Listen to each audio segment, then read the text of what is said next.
우리 잘 알듯이 매 분기 마지막 주일은 새가족 초청 주일로 지킵니다. 근데 12월 마지막 주일은 저희 교회가 총동원 구역 주일로 지키려고 예정을 하고 있습니다. 그래서 그때도 전도할 수 있겠지만 어쩌면 새가족 초청 주일로서는 다음 주일이 올해 마지막 초청 주일이 될 수 있겠다 싶어서 우리 청년들을 전도의 그 문을 열어 일으켜 세우신 우리 고성 하이교회 김동현 목사님을 오전 오후 강사로 모시게 되었습니다.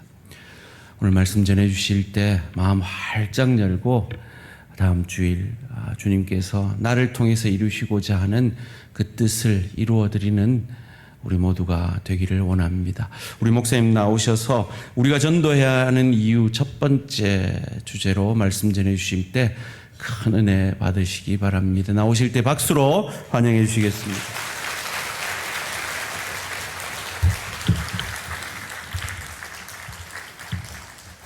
할렐루야. 담임 목사님은 목소리가 너무 좋으신데 저는 목소리가 좀 걸걸합니다. 양해를 해주시기 바랍니다. 오늘 대한교회 집회를 허락해 주신 하나님께 감사드립니다.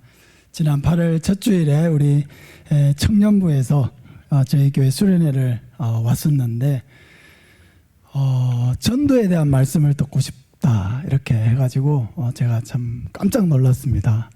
그래서 수련회에 와서 제가 3번 전도에 대한 말씀을 전하고 또 우리 청년들이 마을에 가서 실제 전도도 하고 또 간증도 나누고 했었는데 참 이 시대에 뭐 연애에 대한 말씀을 듣고 싶어 한다든지 또 뭐 다른 어떤 직장 생활에 대한 말씀을 듣고 싶어 한다든지 뭐 자기 나름대로 어떤 듣고 싶은 말씀들이 많을 텐데 전도에 대한 말씀을 듣고 싶어 한다. 그래서 제가 참 큰 희망을 보았습니다. 오늘 우리 모든 성도님들께서도 하나님 앞에서 오늘 우리가 말씀을 듣는다면 분명히 하나님께서 각자에게 주시는 음성을 듣는 그런 귀한 시간이 될 줄로 믿습니다. 저희 교회에서 자주 외치는 구호인데요. 우리 같이 한번 외쳤으면 좋겠습니다. 오른팔을 들고 같이 한번 외쳐보겠습니다. 모든 성도가 전도하는 교회, 모든 성도가 열매 맺는 교회, 모든 성도가 영혼 구원의 기쁨을 아는 교회. 할렐루야. 예, 그런 대한교회가 되시길 바랍니다. 저는 사실 전도를 한 명도 못하는 사람이었습니다. 제가 이 자리에 있다는 것 자체가 기적이고 또 여러분도 위대한 또 훌륭한 전도자가 되실 수 있다는 증거이기도 합니다. 저는 모태신앙으로 태어나서 교회에서 뭐 활동하는 것에 대해서는 익숙하지만 불신자에게 전도하는 것은 굉장히 불편했습니다. 저는 잘 하지 못하는 일이라고 생각을 했습니다. 근데 하나님의 은혜로 이제 신학대학원을 가서 졸업을 하고 이제 강도사가 되었는데 제가 섬겼던 교회에 전도왕, 우리가 소위 말하는 전도왕 집사님이 오셔서 간증을 하셨습니다. 나중에 그 집사님을 제가 다시 만난 적이 있었는데 그날이 자기가 외부에 나가서 전도 간증을 한 게 아마 첫 간증이었을 것 같다고 얘기하시더라고요. 근데 그날 제가 굉장히 큰 은혜를 받았습니다.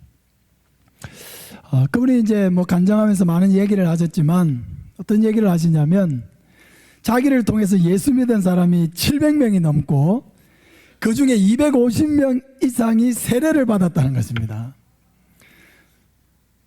이런 전도왕이 이곳에서도 나오시길 바랍니다. 제가 그 얘기를 듣고 얼마나 충격을 받았는지 몰라요.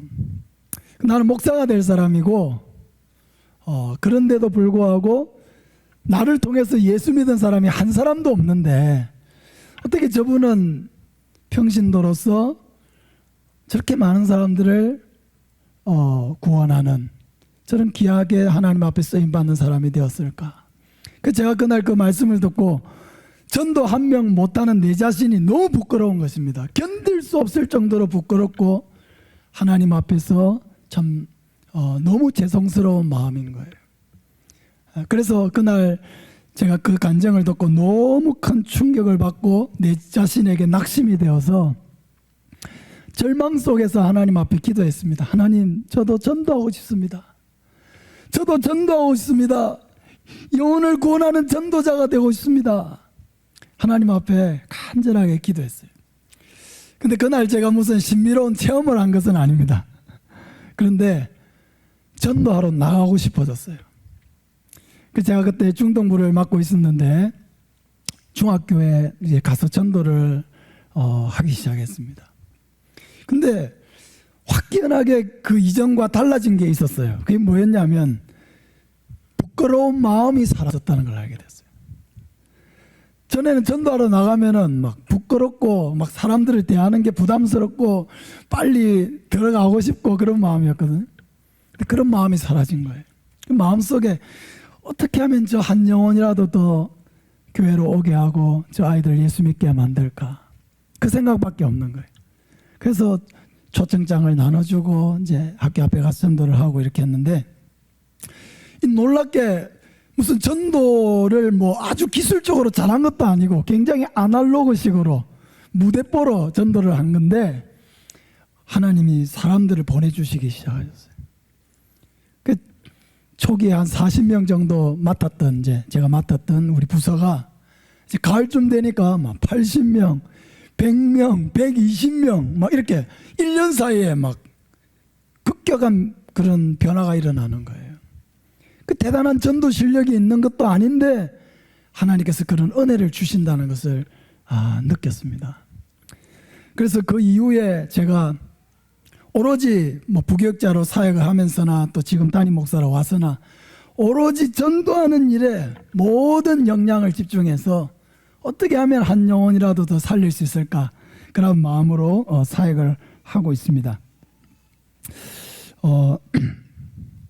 제가 지금 하이 교회에 온 지 이제 8년이 되었고 지난 8년 동안 저희 교회 2,000명이 넘는 지역 주민들을 초대해서 복음을 전하고 그중에 250명 이상을 개인적으로 만나서 영접을 하고 130명 이상이 우리 교회에 등록을 했습니다. 할렐루야. 인원이 그렇게 많아 보이지 않는데 시골에서는 엄청난 변화예요. 제가 이제 우리 하이교회 부임을 와서 이렇게 보니까 본당 입구에 새가족실이 있는데 그 새가족실을 딱 열어봤을 때 제가 깜짝 놀랐어요. 창고가 되어 있는 거예요. 모든 잡동사니를 거기다 다 넣어놔가지고 완전 창고가 되어 있는 거예요. 그래서 지금 빨리 청소를 해서 새가족을 맞을 준비를 해야 되겠다. 그 청소를 하려고 이제 광고를 했습니다. 오늘 오후 예배 마치고 새가족실을 청소하려고 하는데 시간이 되시는 분 같이 좀 도와주십시오. 그 예배를 마치고 이제 성도들이 나가고 저 인사를 하는데 어떤 분이 나가면서 하시는 말씀이 새가족도 옷 안 하는데 무슨 새가족실을 청소한단 말이고 새가족도 없는데 무슨 새가족실을 청소한단 말이고 이러면서 가시더라고. 도와주지도 안 하고. 그래도 이제 그 새가족실 깨끗하게 이제 청소를 해서 이쁘게 이제 꾸몄습니다. 그리고 이제 부임 대신방을 마치고 4월 달에 4월 마지막 주에 초청주일을 정했어요. 그리고 초청주일 목표를 50명으로 잡았습니다. 그때 우리 성도들이 한 70명 전후 이렇게 됐기 때문에 목표를 50명을 잡은 거 엄청 크게 잡은 거예요. 그리고 50명을 잡고 열심히 전도를 했습니다. 저희 마을이 이제 19개인데 교회가 있는 마을은 빼고 우리 하이면에 한 14개 마을을 이제 계속 한 번 돌고 또 2번 돌고 3번 돌고 4번 돌고 제일 적게 간 게 4번이에요. 또 좀 마음이 안 열린다 싶으면 5번, 6번, 7번. 그 2달 동안에 막 열심히 마을마다 이제 돌면서 전도를 했습니다. 그리고 이제 초청주일 전날이 됐어요. 그래서 하나님이 이제 50명 보내주실 거니까 이제 VIP 우리 초청주일에 이제 VIP 좌석을 제가 다 붙이거든요. 요즘은 붙일 수가 없어요. 처음엔 다 붙였습니다. 요즘은 너무 많이 오기 때문에 붙일 수가 없어요. 지금은 150명에서 200명. 지난 6월 29일 날 초청 주일 했을 때 딱 200명이 왔거든요. 200명이면 예배당이 가득 찹니다. 본교회 성도들은 본당에서 예배를 못 드려요. 그럼 교육관에 가서 예배 드리고 2층에 올라가서 예배 드리고 이렇게 지금은 해야 되기 때문에 VIP 좌석을 붙이는 게 의미가 없어요, 지금은.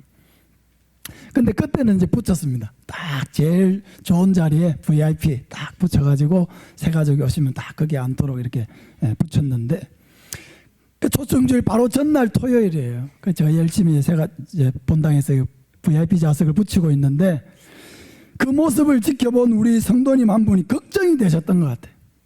그 자기 생각에는 내일 한 명도 안 올 거라 이거예요. 자기 생각에는 한 명도 안 올 것 같은데, 저 부임해서 오신 이 젊은 목사님이 이 지역 물정도 모르고 저렇게 열심히 하는데 내일 자기가 생각할 때는 너무너무 실망하실 것 같다 이거예요.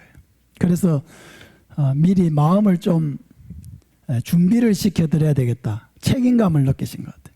그래서 제가 열심히 VIP 좌석을 붙이고 있는데 제 곁에 조용히 오시더니 하시는 말씀이, 목사님, 여기 사람들 말은 온다고 하는데 안 옵니다. 얼마나 막 확신 있게 이야기를 하시는지 제가 마음에 날 뻔했다니까. 정신 안 차리고 있었으면 저 아멘 할 뻔했어요. 여기 사람들 말은 온다고 하지만 안 옵니다. 얼마나 막 단호하게 얘기하시는지. 그 얘기를 듣는데 제가 당황스럽더라고요. 그래가지고 마음을 가라앉히고 말씀을 드렸습니다. 아, 그러십니까? 그래도 우리가 그동안에 2달 동안 하나님께 50명을 보내달라고 기도하고 열심히 전도했는데, 내일 하나님께서 어떤 일을 행하실지 우리가 같이 한번 지켜보면 좋겠습니다. 그렇게 하고 이제 보냈습니다. 그럼 그 다음날 어떤 일이 일어났을까요? 몇 명이 왔을까요? 65명이 왔습니다. 할렐루야. 65명이 왔는데요, 50가정이 왔습니다. 65명 50가정.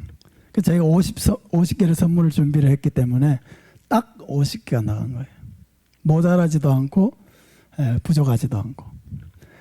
그 65명 가운데 14사람이 세례를 받았습니다. 할렐루야. 엄청난 선물을 하나님이 주신 거죠. 사실 뭐 2명, 3명만 예수 믿어도 얼마나 감사한 일입니까? 근데 그 65명 중에 14사람이 세례를 받은 거예요. 그 해에 새가족 등록 카드를 쓴 사람이 50명이었어요. 딱 50명. 그때 2018년, 2019년도에 새가족 등록 카드를 쓰신 분이 53명이에요. 지금까지 200명이 넘는 분들이 새가족 등록 카드를 썼어요. 그리고 250명 이상을 우리가 만나서 영접했고, 또 130명 이상이 정착을 했습니다. 할렐루야. 여러분, 이러한 일들이 어떻게 시골에서 일어날 수 있었을까요? 성도들의 마음속에 사람들이 교회를 오지 않을 것이다, 전도가 안 될 것이다, 우리 교회는 새가족이 안 오는 교회다, 이런 부정적인 생각으로 가득 차 있는 교회에 어떻게 이렇게 많은 새가족들이 갑자기 오기 시작했을까요? 이유는 하나입니다. 전도했기 때문입니다. 할렐루야. 전도는 오직하게 계속해서 열심히 주구장창, 비가 오나 눈이 오나 바람이 부나 계속 하는 게 중요한 거예요. 일희일비하지 않고 계속 꾸준하게 우직하게, 제가 제일 좋아하는 말이 우직하게입니다. 따라합시다. 전도는 우직하게 하는 거예요. 소가 밭을 갈듯이 우직하게, 힘이 들어도 우직하게 계속 그 일을 하다 보면은 하나님께서 이삭 줍듯이 전도의 열매가 계속해서 맺히게 하시는 것입니다. 전도는 하나님의 소원이기 때문에 우리가 하나님의 소원을 이루드리려고 하면은 하나님 우리 마음에 기쁨을 주시고 은혜를 주십니다. 우리 찬양 같이 했으면 좋겠습니다. 예수 이름으로 승리를 얻었네라는 찬양의 가사를 바꾼 그 곡인데요. 같이 한번 하겠습니다. 박수 치면서 찬양합시다.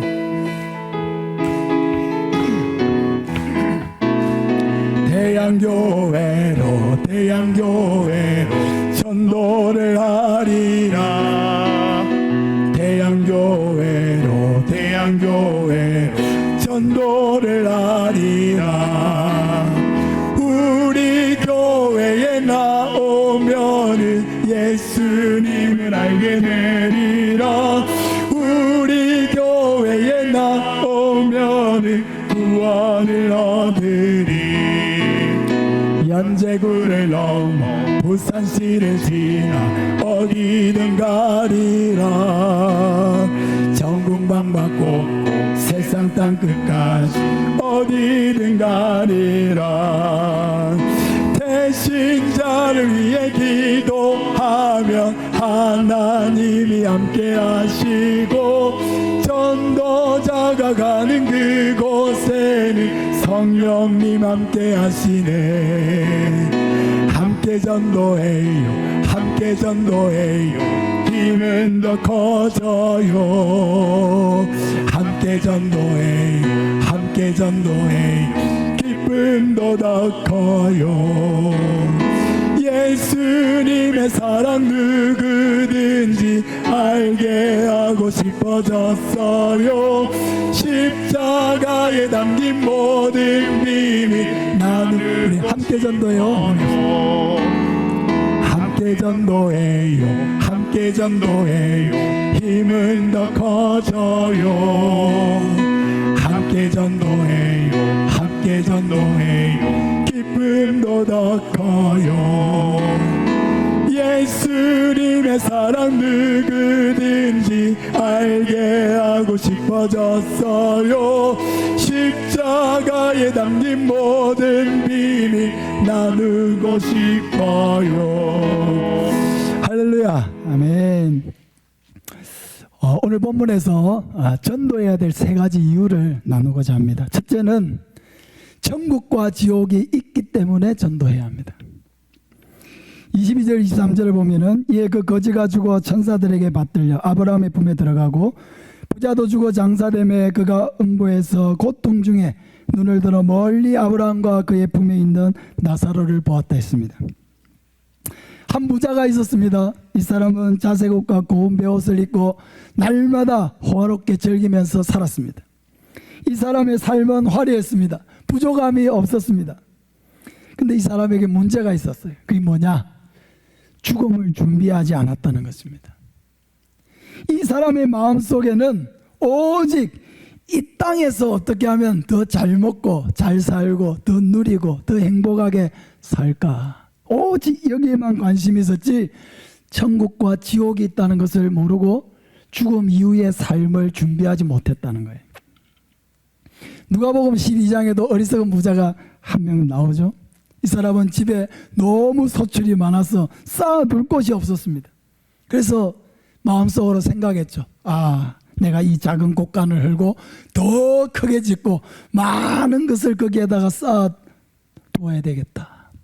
그리고 자기의 영혼에게 이렇게 얘기합니다. 내 영혼아, 여러 해 쓸 물건을 많이 쌓아두었으니 평안히 쉬고 먹고 마시고 즐거워하자. 신앙생활을 하면서도 우리 마음속에 부자처럼 나도 말해보고 살았으면 좋겠다. 이 어리석은 부자처럼 나도 이런 말 한번 해봤으면 좋겠다. 이렇게 생각하는 사람이 있을 수도 있어요. 아, 내 영혼아, 여러 해 쓸 물건을 많이 쌓아두었으니 평안히 쉬고 먹고 마시고 즐거워하자. 여러분, 이 시대의 사람들이 이렇게 살아가고 있습니다. 그들의 마음속에는 천국과 지옥이 없습니다. 오직 이 세상에 대한 생각뿐입니다. 어떻게 하면 더 잘 먹고 잘 살고 아이들 더 잘 키우고 더 많은 것을 누리고 노후를 더 행복하게 부유하게 살까? 근데 여러분, 하나님께서 이 사람에 대하여 뭐라고 하십니까? 어리석은 자라고 하십니다. 어리석은 자여, 오늘 밤에 내 영혼을 도로 찾으리니 그러면 내 준비한 것이 누구의 것이 되겠느냐? 하나님은 천국과 지옥에 대하여 무관심한 자를 어리석은 자라고 하십니다. 죽음을 준비하지 않는 자를 어리석은 자라고 하십니다. 이 땅의 삶이 전부인 것처럼 오직 이 땅의 삶과 이 땅의 행복과 이 땅의 쾌락과 이 땅에서의 뭔가 누리는 삶에만 빠져있는 그러한 사람들을 가리켜서 하나님은 어리석은 자라고 하십니다. 자기의 영혼을 지옥불에 던져넣을 권세가 하나님께 있음을 알지 못하는 인생을 하나님은 어리석은 자라고 하십니다. 여러분, 언젠가는 다 우리에게도 그 순간이 올 것입니다. 그 순간은 뭐냐? 바로 죽음의 순간입니다. 생각지 못한 시간에 우리에게 죽음이 다가올 것입니다. 부자의 삶은 화려했고 많은 사람들의 부러움을 받았을 수도 있습니다. 아마도 그의 장례식도 대단히 화려했을 것입니다. 근데 그 부자는 이름이 없습니다. 이름. 그럼 지옥 가는 사람은 이름이 없어요. 하나님은 그런 사람에게 무관심하다는 것입니다. 생명책에 이름이 기록되지 않는 자에 대해서는 하나님 무관심하세요. 하나님 그런 사람들에게 관심이 없습니다. 근데 나사로는 어떻습니까? 초라한 삶을 살았고 구차한 삶을 살았지만 그의 이름은 생명책에 기록된 이름이기 때문에 나사로라고 기록되어 있습니다. 그는 많은 고난을 당하고 살았지만 그가 죽었을 때에 그의 영혼은 천사들에게 받들려서 아브라함의 품에 안식을 누리게 되었습니다. 사랑하는 여러분, 나는 천국과 지옥을 믿지 않는다 한다고 해서 천국과 지옥이 없어지는 게 아닙니다. 예수님은 천국과 지옥에 대해서 여러 번 말씀하셨습니다. 마태복음 5장 22절에 형제에게 미련한 놈이라 하는 자는 지옥불에 들어가게 되리라. 마태복음 10장 28절에 몸은 죽여도 영혼은 능히 죽이지 못하는 자들을 두려워하지 말고 오직 몸과 영혼을 지옥에 멸하실 수 있는 이를 두려워하라. 마태복음 9장 45절에 만일 내 발이 너를 범죄하게 하거든 찍어버리라. 다리 저는 자로 영생에 들어가는 것이 두 발을 가지고 지옥에 던져지는 것보다 나으리라. 만일 내 눈이 너를 범죄하게 하거든 빼버리라. 한 눈으로 하나님의 나라에 들어가는 것이 두 눈을 가지고 지옥에 던져지는 것보다 나으리라. 거기에서는 구더기도 죽지 않고 불도 꺼지지 아니하느니라. 사람마다 불로서 소금치듯함을 받으리라. 예수님이 왜 천국과 지옥에 대해서 말씀하십니까? 천국과 지옥이 있기 때문입니다. 천국과 지옥이 있기 때문에 예수님이 이 땅에 오셨고, 천국과 지옥이 있기 때문에 지옥 가지 않고 천국 가게 하시려고 우리를 위하여 십자가에 죽으셨습니다. 천국과 지옥이 있기 때문에 교회를 세우셨고, 천국과 지옥이 있기 때문에 그 교회를 통하여 온 세상에 복음이 전파되게 하십니다. 천국과 지옥이 있기 때문에 모든 사람은 예수 그리스도를 구주로 믿어야 할 줄로 믿습니다. 천국과 지옥이 있다는 거예요. 그러니까 믿어야 되는 것입니다. 또 전해야 되는 거죠. 두 번째, 우리가 전도해야 되는 이유는 죽은 후에는 더 이상 전도할 수가 없기 때문입니다. 26절에 보면은 그뿐 아니라 너희와 우리 사이에 큰 구렁텅이가 놓여 있어 여기서 너에게 건너가고자 하되 갈 수 없고 거기서 우리에게 건너올 수도 없게 하였느니라. 그럼 죽은 후에는 아무것도 해줄 수가 없습니다. 그래서 기독교 장례에 여러분이 참석하면은 예배를 드리지만 그 속에 확실하게 없는 게 있어요. 그게 뭐냐? 죽은 사람을 위한 기도가 우리에게는 없습니다. 우리의 장례식에는 죽은 사람을 위한 기도가 없어요. 불신자들은 죽은 사람을 위해 명복을 빌죠. 우리는 죽은 영혼을 위해 명복을 빌지 않습니다. 왜? 죽으면 끝이에요. 죽으면 천국 갈 사람은 즉시 천국, 지옥 갈 사람은 즉시 지옥이에요. 한 번 천국은 영원히 천국이고요, 한 번 지옥은 영원히 지옥이에요. 천국과 지옥은 오고 갈 수 있는 곳이 아니라는 것입니다. 우리 사이에는 큰 구름덩이가 놓여 있어 너희에게 가고자 하되 갈 수 없고 거기서 건너오고자 하되 올 수 없게 되었느니라. 그 건너가고 건너올 수가 없어요. 천국 간 사람이 지옥 갈 수가 없고요. 지옥 간 사람이 다시는 천국 갈 기회가 없습니다. 한 번 천국은 영원히 천국이에요. 한 번 지옥은 영원히 지옥이에요. 죽은 이후의 운명을 바꿀 재주가 우리에게 없습니다. 능력이 없습니다. 그래서 전도는 언제까지 할 수 있느냐? 오직 살아있을 때만 할 수 있는 거예요. 살아있을 때만 전할 수 있고 살아있을 때만 믿을 수 있습니다. 살아있는 것 자체가 기회인 거죠. 기회. 복음을 전할 수 있는 기회. 우리에게는 복음을 전할 수 있는 기회고 불신자들에게는 살아있다는 그 이유가 복음을 받을 수 있는 기회를 하나님이 아직 주고 계신 것입니다. 여러분, 우리의 부모님 언제까지 전도할 수 있습니까? 살아 계시는 동안까지입니다. 여러분, 우리가 사랑하는 남편, 아내, 자녀들, 친구들 같이 만나서 밥 먹고 차 마시고 좋아 죽는 그 지인들 언제까지 전도할 수 있습니까? 살아있을 동안까지입니다. 살아있을 동안에. 그 이유는 아무것도 우리가 할 수 없다는 것입니다. 저는 가족 전도를 매우 강조합니다. 우리는 사랑하는 그 가족들 사랑한다고 하면서 사랑하니까 뭐 맛있는 거 사주고 옷 사주고 뭐 용돈 주고 그게 사랑하는 우리의 표현이에요. 대다수가. 근데 진정한 효도는 전도입니다. 전도가 진정한 효도라는 것을 믿으시길 바랍니다. 전도가 진정한 가족 사랑이에요. 복음을 전하고 그 영혼이 주 안에서 참 생명, 영원한 생명을 얻도록 도와주는 것이 진정한 가족 사랑입니다. 여러분, 우리가 힘을 다해서 해야 되는 이유는 살아있을 동안에만 전도할 수 있기 때문입니다. 지난 8년 동안 250명이 넘는 사람들을 개인적으로 만났습니다. 개인적으로 만나서 그분들의 이야기를 들어주고 또 그들에게 온전한 복음, 완전한 복음을 전했습니다. 그랬을 때 정말 놀라운 역사들이 일어났어요. 그 놀라운 역사라는 것은 그 복음을 듣고 예수님을 영접하고 예수님을 영접함으로 이제는 매주일 하나님 앞에 나와 예배드리는 사람들이 되는 것을 직접 목격해 왔습니다. 그래서 저는 전도하면서 많이 깨달았어요.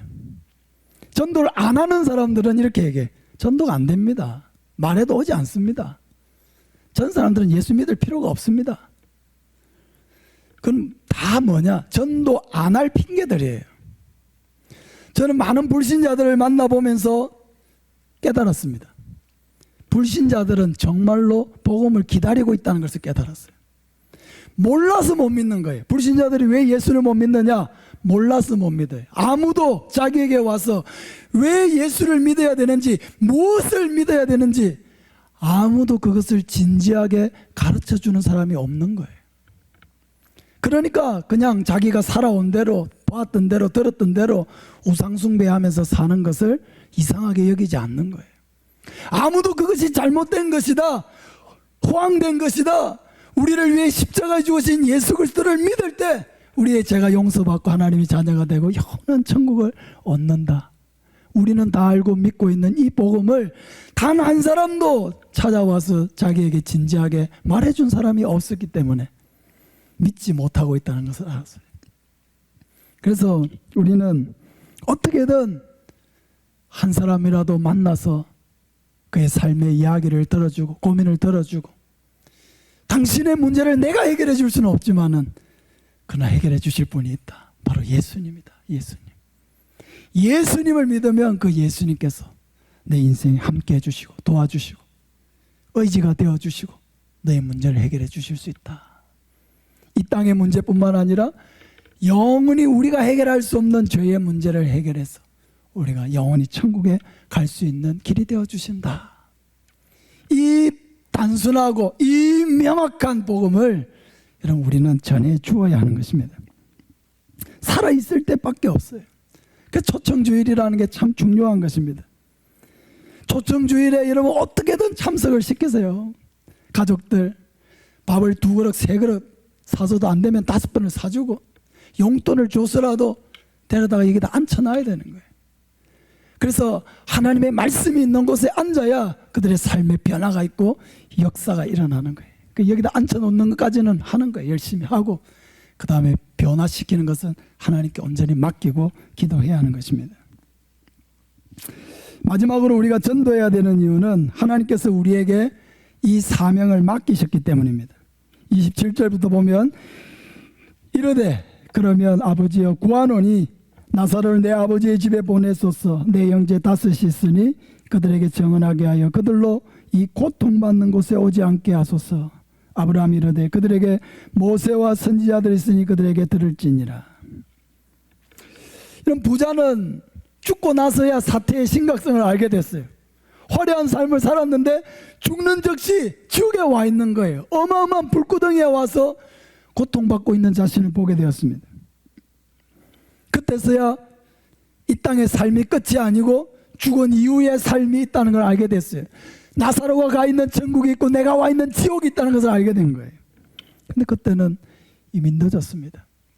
그런데 이 부자에게 생각나는 사람이 있었어요. 형제 5명이 아직 죽지 않은 형제 5명이 있었던 거예요. 그래서 강구를 했습니다. 아버지 아브라함이여, 내 형제 5이 있는데 나사로를 그들에게 보내어서 이 천국과 지옥을 정언해서 이 고통받는 곳에 오지 않게 해 주십시오. 그랬더니 어떤 음성이 들려왔습니까? 그들에게 모세와 선지자들이 있으니 그들에게 들을지니라. 아닙니다. 죽은 자 가운데서 살아서 돌아가는 자가 있으면 믿을 것입니다. 모세와 선지자들에게 듣지 아니하면 비록 죽은 자 가운데서 살아나는 자가 있을지라도 권함을 받지 아니하리라. 모세와 선지자들에게 들어야 된다는 거예요. 이런 모세와 선지자들에게 들으라는 말이 무슨 말일까요? 여기 2가지 뜻이 있어요. 첫째는 모세와 선지자는 하나님의 말씀을 가리킵니다. 우리가 신약 성경을 읽을 때 모세와 선지자라는 표현도 나오고요, 모세와 시편과 선지자 이런 표현이 나와요. 이거는 뭐냐? 신약 성경에서 구약 성경을 가리키는 관용적인 표현이에요. 그럼 모세와 선지자는 구약 성경을 가리키는 거예요. 하나님의 말씀을 가리키는 것입니다. 하나님의 말씀을 들어야 된다는 겁니다. 말씀을 통해서 권함을 받지 아니하면 죽은 자 가운데서 살아가가지고 권할지라도 듣지 않는다는 거예요. 그건 실제입니다. 예수님이 얼마나 많은 기적을 행하셨습니까? 표적을 행하셨습니까? 그렇게 했다고 그 기적과 표적을 보았던 사람들이 다 예수님을 믿었습니까? 그렇지 않죠. 믿은 사람보다 믿지 않은 사람들이 훨씬 많았습니다. 오히려 예수님을 잡아 죽이려고 하는 사람들도 있었습니다. 기적을 본다고 해서 예수 믿게 되는 게 아니에요. 예수를 믿는 것은요, 하나님의 말씀에 부딪혀야 믿는 것입니다. 하나님의 말씀에 부딪혀야 돼요. 믿음은 들음에서 나며 들음은 그리스도의 말씀으로 말미암느니라. 그게 확실합니다. 그래서 우리가 초청주일에 초청을 하는 이유가 뭐냐? 여기에 뭐가 있기 때문에? 말씀이 있기 때문에 초청하는 것입니다. 하나님의 임재가 있기 때문에 초청하는 거예요. 그들이 초청해 와서 이곳에서 함께 예배를 드리면서 하나님의 말씀을 들을 때에 하나님의 성령이 그들의 마음속에 임하여서 자기의 죄가 보이게 되고 자기가 죄인이라는 것을 알게 되고 이대로 살다가는 영원한 지옥의 형벌을 받을 수밖에 없다는 두려움을 알게 해서 그들의 영혼을 변화시키는 것입니다. 말씀에 부딪히게 하기 위해서 초청주를 하는 거예요, 교회가. 사랑하는 여러분, 하나님의 말씀은 우리가 죄인인 것을 가르쳐 주십니다. 하나님의 말씀은 우리에게 천국과 지옥이 있다는 것을 가르쳐 주십니다. 하나님의 말씀은 죄의 문제를 해결하지 못하면 영원한 지옥의 형벌에 떨어질 수밖에 없다는 것을 가르쳐 주십니다. 우리를 대신하여 십자가에 죽으시고 부활하신 예수님을 믿을 때 우리의 모든 죄를 씻어주시고 하나님의 자녀되게 하시고 영원한 천국의 복을 주신다는 것을 말씀을 통해서 가르쳐 주십니다. 그러므로 누구든지 하나님의 말씀에 귀를 기울이면 천국의 길이신 예수님을 알게 되고 믿을 수 있게 되는 것입니다. 사랑하는 여러분, 여러분의 가족들을 꼭 이 자리에 데리고 오시길 바랍니다. 여러분이 사랑하면서 기도하고 있는 태신자들, 그들을 여러분 꼭 이 자리에 혼자 오지 말고 같이 와서 함께 하나님의 역사가 있는 이곳에 여러분을 초대하시기를 바랍니다. 반드시 하나님의 역사가 일어나게 되어 있습니다. 또한 이 모세와 선지자는 바로 먼저 예수 그리스도를 구주로 믿은 저와 여러분을 가리킵니다.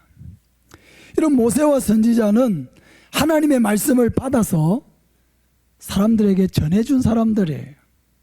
우리도 마찬가지죠. 우리도 먼저 복음을 받았습니다. 이 복음을 받음으로 말미암아 천국의 길을 알게 됐어요.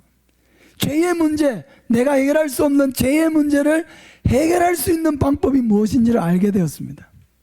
이것을 전해 주어야 되는 것입니다.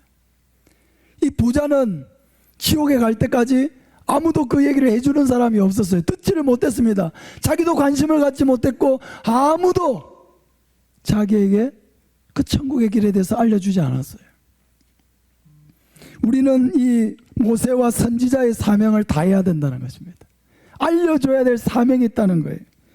당신이 그렇게 살면 죽을 수밖에 없다는 것을 알려줘야 될 사명이 우리에게 있다는 것입니다. 여러분, 마태복음 25장에 보면 달란트 비유가 나오죠. 주인이 길을 떠나면서 한 사람에겐 5달란트, 또 2달란트, 1달란트를 주고 떠났습니다. 5달란트, 2달란트를 받은 사람은 주인이 떠나자마자 열심히 장사해서 5달란트, 2달란트를 남겼는데 1달란트 받은 자는 어떻게 합니까? 땅속에 파묻어 놓고 아무것도 하지 않았습니다.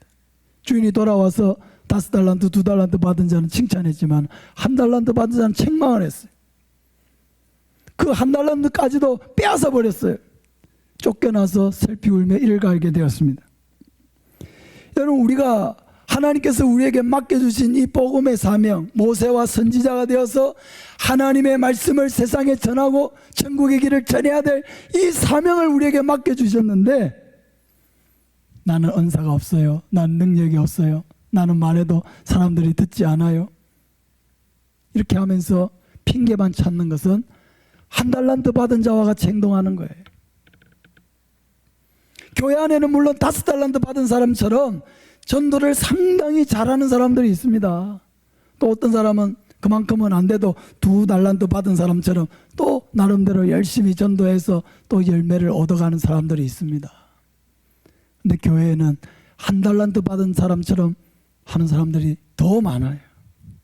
나는 전도할 수 없어요, 나는 할 줄 몰라요, 사람들이 내 말을 듣지 않아요, 내가 해도 믿지 않을 거예요, 핑계만 찾으면서 전도를 해보려고 애를 쓰지도 않고, 말을 걸어보려고 애를 쓰지도 않고, 초청주일에 데리고 오려고 초청장 한 장도 줘보지도 않고, 아무것도 해보지도 않고, 안 된다고, 할 수 없다고 그렇게 말만 하면은 어떻게 되겠습니까?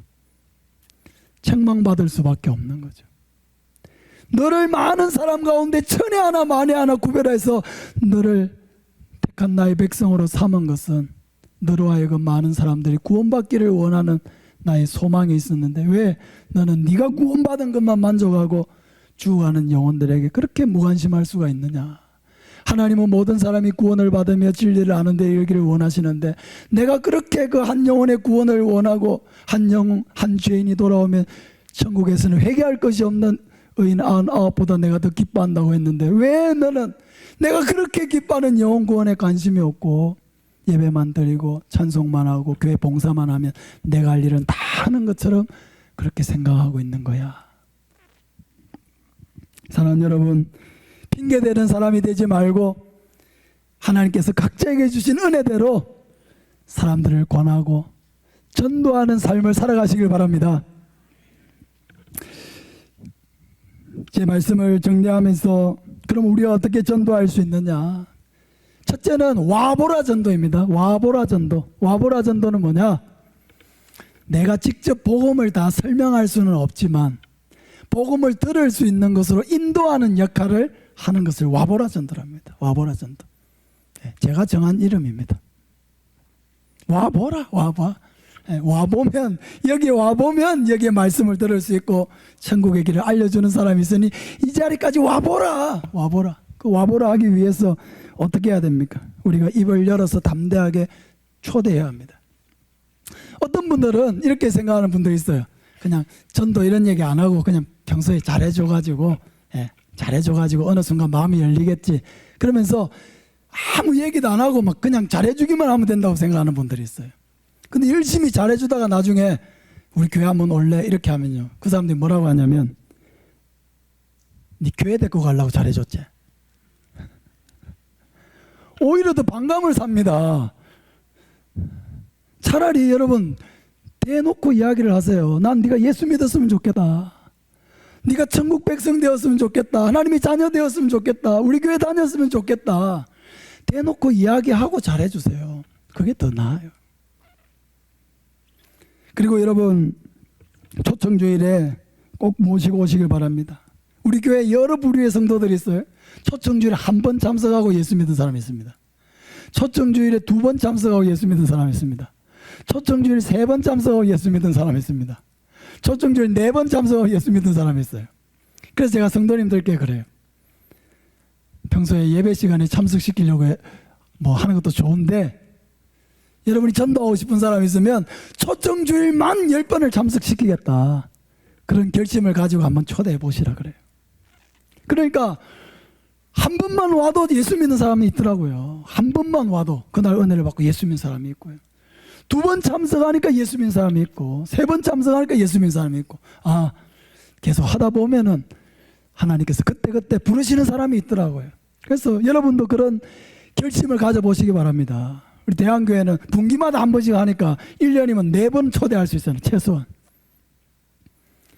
4번을 참석시키겠다 한번 생각해 보세요. 석 달에 한 번씩이라도 내가 참석시켜 보겠다. 초청주일만이라도 10번을 참석시켜 보겠다. 계속 그렇게 하다 보면요, 어느 순간에 그 들리지 않던 말씀이 들리고 가슴이 이렇게 가슴을 치는 말씀으로 다가와서 변화가 일어나는 것을 우리가 체험할 수가 있게 되는 것입니다. 우리 교회 권사님 한 분이 작년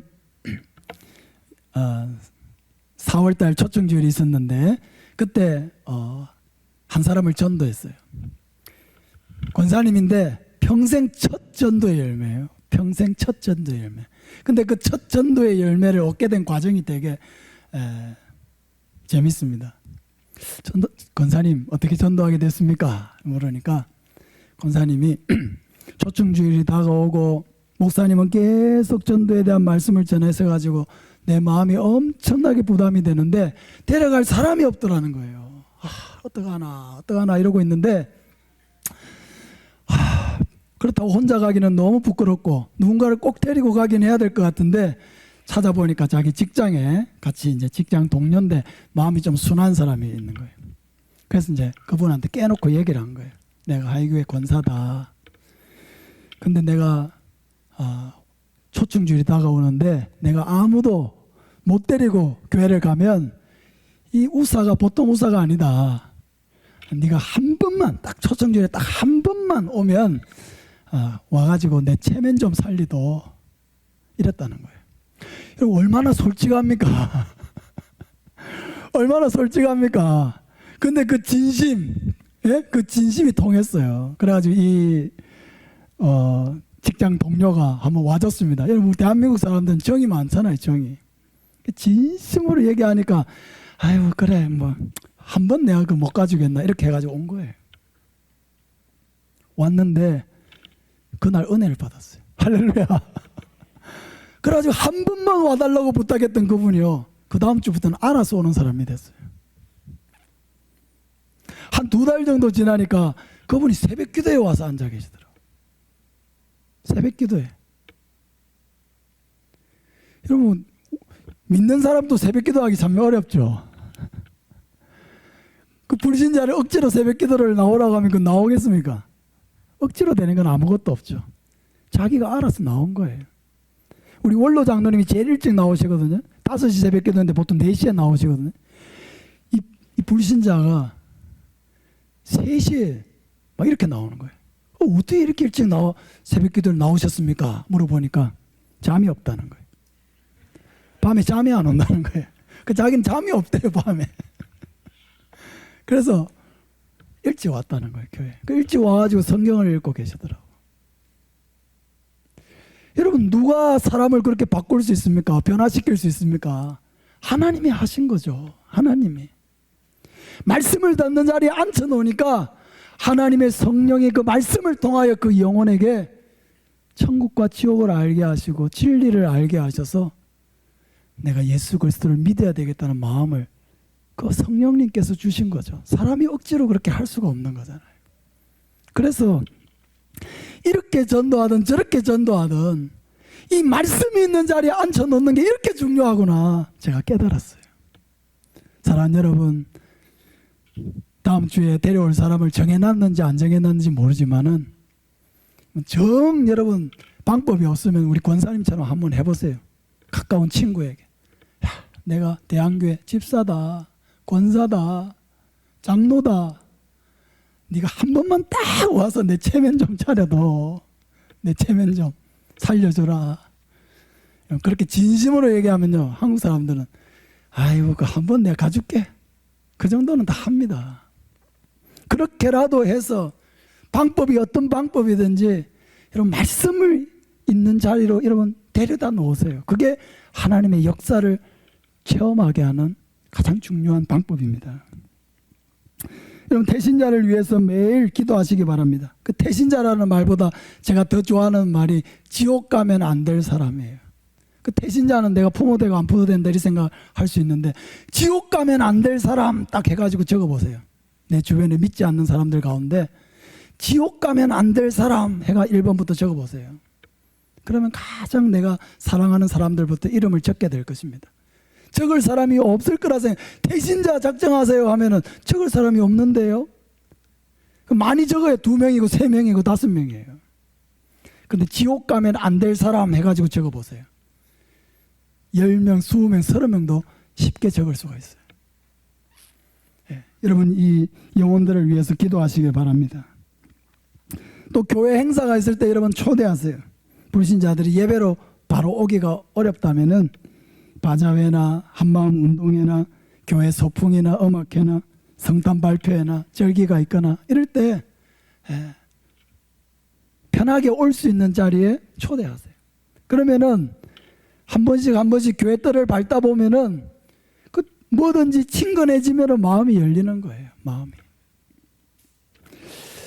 시간이 많이 없겠지만은 노방전도에 여러분 일주일에 내가 30분만이라도 노방전도를 해야 되겠다. 물티슈 일주일에 물티슈를 30장 50장이라도 나눠줘야 되겠다. 그런 마음을 먹고 여러분 일주일에 30분만 한번 시간을 내보세요. 우리 교회 박만동 집사님이라고 있습니다. 지금 은퇴하시고 몸도 지금은 많이 안 좋으시지만은 한 4년 전쯤에 제가 설교를 하면서 프랭크 제너에 대한 얘기를 했어요. 프랭크 제너라고 하는 사람은 호주 시드니의 조지가 거리에서 40년 동안 전도했던 전도자입니다. 이 사람이 젊었을 때 방탕하게 지내다가 예수를 믿고 은혜를 받은 후에 내가 참 잘못 살아온 인생이 있고 나와 같은 인생을 하나님이 구원해 주셨는데 내가 하나님을 위해서 무엇을 해야 되겠느냐 고민하다가 하루에 10명씩 전도하기로 하나님 앞에 서원을 했어요. 하루에 10명씩. 지나가는 사람에게 그냥 뭐 복음을 완전히 전하는 게 아니고 지나가는 사람에게 던지듯이 전하는 10명이라도 내가 전도하겠다 이렇게 결심을 한 거예요. 근데 그 결심을 40년을 지켰습니다. 뭐라고 전도했냐면은 딱 2마디만 했습니다. 당신 구원받았습니까? 오늘 밤에 죽으면 천국 갑니까? 그냥 지나가는 사람에게 던진 거예요. 당신 구원받았습니까? 오늘 밤에 죽으면 천국 갑니까? 그런데 그 조지가를 걷던 시드니가 얼마나 국제적인 도시입니까? 전 세계에서 사람들이 찾아오는 곳인데 그 이야기를 들었던 사람들이 그 이야기가 떠나질 않는 것입니다. 집에 돌아가도. 나는 구원받았는가? 나는 오늘 밤에 죽으면 천국 가는가? 그 2가지 질문이 머릿속을 계속 맴돌다가요.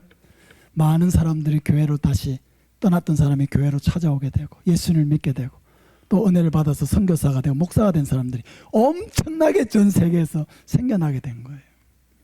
그래서 제가 이 프랭크 제너에 대한 이야기를 했는데 우리 박만동 집사님이 은혜를 받으셨어요. 그래서 내가 매일은 못하더라도 일주일에 1시간만이라도 내가 전도를 해야 되겠다 결심을 한 거예요. 그 결심을 지금 4년째 지키고 있습니다. 할렐루야.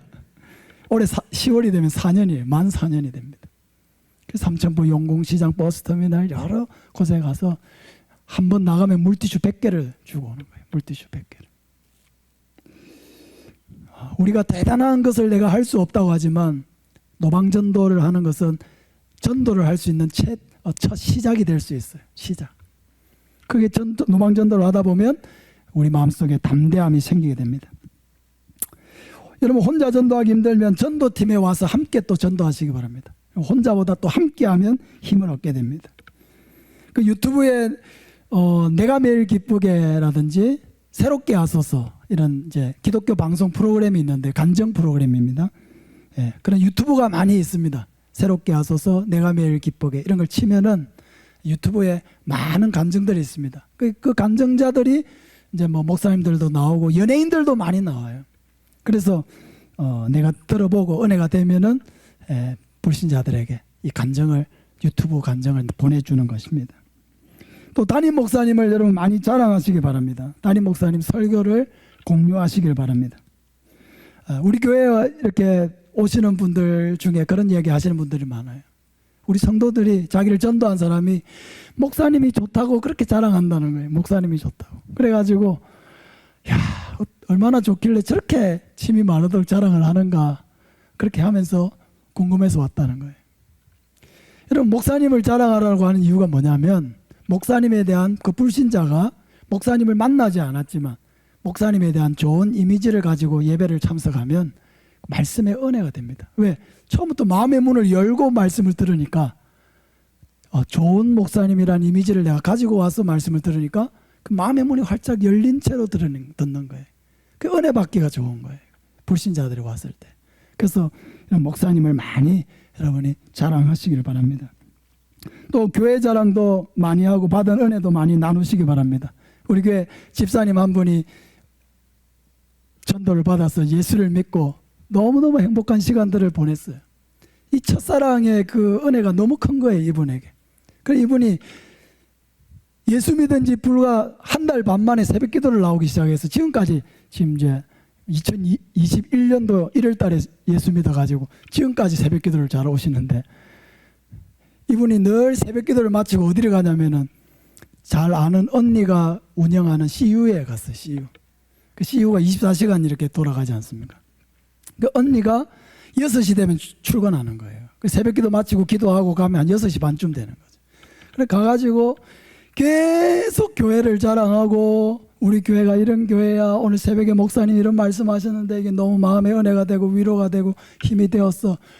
하루가 아니고 날마다 새벽 기도 가서 CU 들렀다가 한참 얘기하고 또 집에 가고 이거를 계속 하는 거예요. 그러니까 그 이야기를 들었던 CU 사장님이 도대체 하이교회는 어떤 교회일까? 삼천포에 있는 것도 아니고 고성군 하이면에 있는데 도대체 저 교회를 나가더니 저렇게 바뀌어가지고 날마다 교회 자랑을 하고 목사님 자랑을 하고 말씀의 은혜 받은 것 자랑하고 너무너무 사람이 행복하게 바뀌니까 뭐가 있나 저 사람 저기 교회에 뭐가 있나 하면서 오셔가지고 예수 믿어가지고 이분도 지금 집사님이 되셔서 얼마나 열심히 신앙생활하고 있는지 모릅니다. 이런 불신자들을 만났을 때도 은혜를 나누세요. 일상적인 대화를 넘어서서 그냥 아무렇지도 않게 어제 내가 교회 갔었는데 우리 목사님이 이런 말씀을 하셨어. 근데 내가 이런 고민들을 하고 있었는데 목사님이 이렇게 말씀하시니까 그 말씀이 너무 위로가 되고 힘이 되는 거야. 내가 예배 드리러 갈 때는 너무 죽을 마음이었는데 예배 드리고 나올 때는 내 마음이 다시 살아서 한번 해보자. 그런 용기가 생기더라고. 너무너무 내가 은혜가 많이 되었어. 그런 얘기를 불신자에게 하는 거예요. 그러면은 이런 불신자들도 얼마나 고민을 싸매면서 살고 있습니까? 다 좋아 보여도 다 깊은 고민들을 안고 살아가고 있는데 그런 이야기들 그들이 이렇게 나누면은 나는 위로받을 때도 없고 나에게 힘을 주는 말을 한마디 해주는 사람도 없는데 나도 교회 한번 가볼까? 저 교회는 어떤 교회인지 모르지만은 친구 따라서 한번 가볼까? 그런 마음이 생기는 거예요.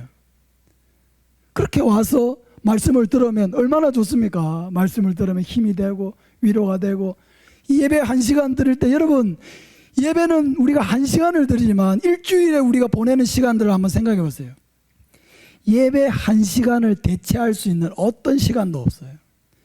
여러분이 일주일 동안 무슨 일을 하고 있든지 예배 1시간과 바꿀 수 있는 다른 시간이 없어요. 그만큼 예배는 소중한 시간인 거예요. 은혜의 시간인 거예요. 그 예배 딱 드릴 때 찬송하고 기도하고 말씀 듣다 보면 성령님께서 우리의 마음을 얼마나 만져주십니까? 위로해 주시고 힘을 주시고, 그렇게 해서 예배 드리고 나갈 때는 다시 한번 힘을 얻고 용기를 얻고, 내가 하나님을 더 의지하고 살아야지, 좋다, 한번 해보자. 그런 담대한 마음들이 예배 1시간 딱 드리는데 마음의 변화가 엄청나게 일어나는 거예요. 그래서 여러분, 힘이 들 때일수록 더 예배의 자리를 사모하고 말씀을 사모해야 될 줄로 믿습니다. 힘들다고 예배를 떠나버리고 자기 혼자 문제 해결하고 한 달 만에 돌아오고 이렇게 하면 안 돼요. 힘들고 어려울 때, 앞이 보이지 않을 때 더 예배의 자리를 사모해야 돼요.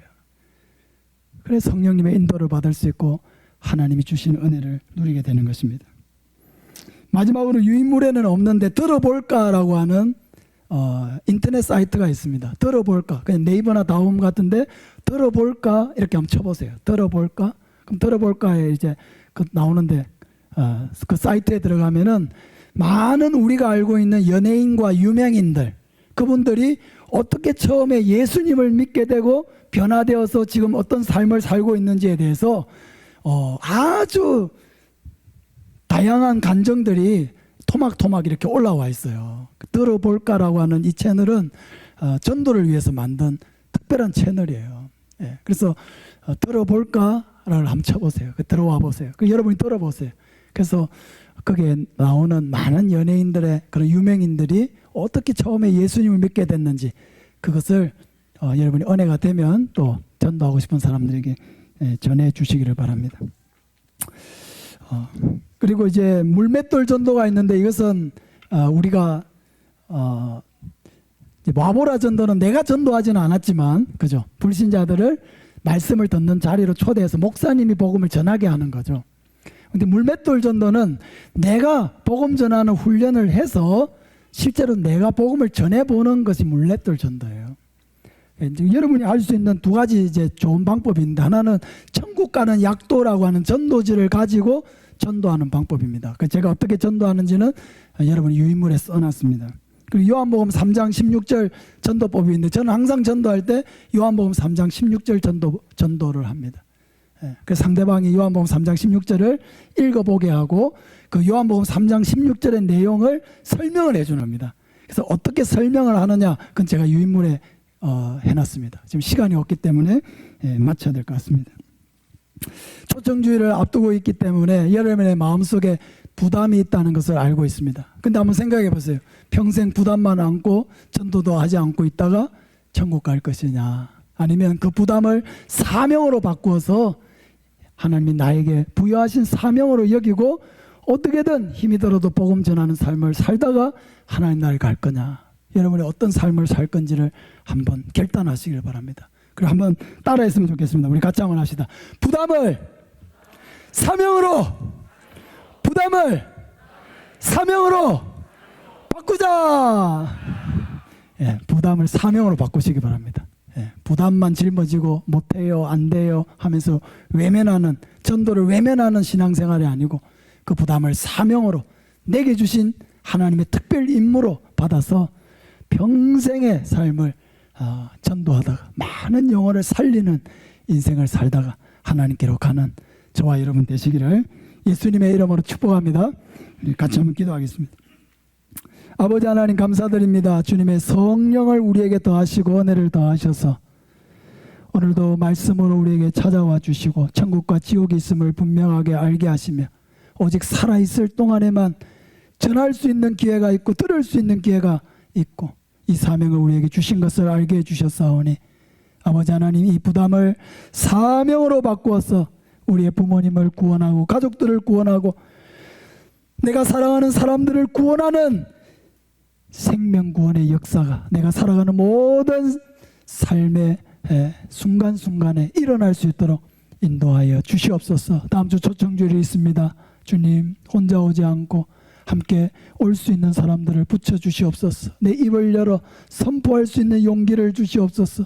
초청장을 전할 수 있는 용기 있는 손이 되게 하여 주시옵소서. 이 자리가 가득 차게 하시고 하나님의 성령의 충만한 역사가 나타나서 많은 영혼들이 변화되고 새 생명이 탄생함으로 교회에 큰 역사가 일어나게 하여 주시옵소서. 예수님 이름으로 기도합니다. 아멘.